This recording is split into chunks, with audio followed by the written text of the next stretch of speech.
Ang susunod na programa ay rated PG. Patnubay at gabay ng magulang ay kailangan sa mga batang manonood.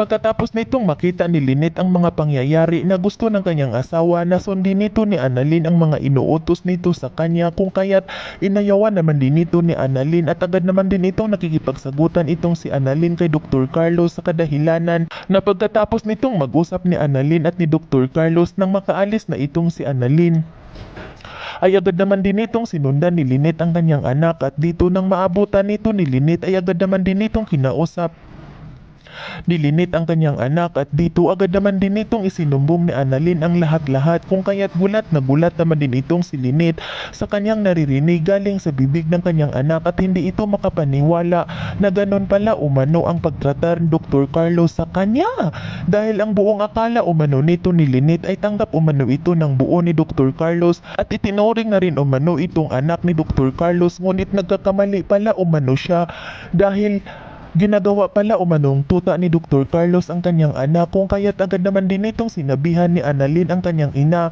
na wag na umano nitong sumbatan pa ni Lynette ang kanyang asawa na itong si Dr. Carlos, dahil ayaw umano nito ni Annalyn na mag-aaway itong dalawa, ngunit hindi naman din ito nagpapapigil itong si Lynette sa katotohanan na kanyang nalalaman, ay agad naman din itong pinuntahan ni Lynette ang kanyang asawa sa kanyang opisina, at dito nang makarating na itong si Lynette ay hindi naman din ito nagdadalawang isip na sumbatan ni Lynette ang kanyang asawa, at sinabihan nito ni Lynette na wag umano nitong gawing tuta ni Dr. Carlos ang kanyang anak, kung kaya't hindi naman din ito nakapagpigil itong si Dr. Carlos sa kanyang sarili, at agad naman din itong sinagot ni Dr. Carlos itong si Lynette kung ano na naman ba umano ang isinusumbong ni Annalyn sa kanya, at dito agad naman din itong sinagot ni Lynette ang kanyang asawa na wala umanong sinusumbong ang kanyang anak sa kanya, at kitang-kita umano nito ni Lynette sa kanyang dalawang mga mata kung paano umano nito pasunurin ni Dr. Carlos ang kanyang anak, at hindi umano ito nagugustuhan ni Lynette.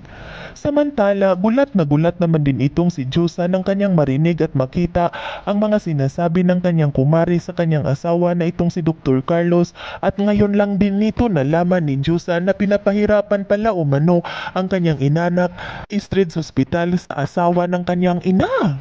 Yan ay ating aabangan sa susunod pa na pangyayari sa kaganapang ito ng Abot Kamay na Pangarap. Huwag mong kalimutang isubscribe at i-hit ang notification bell ng aking channel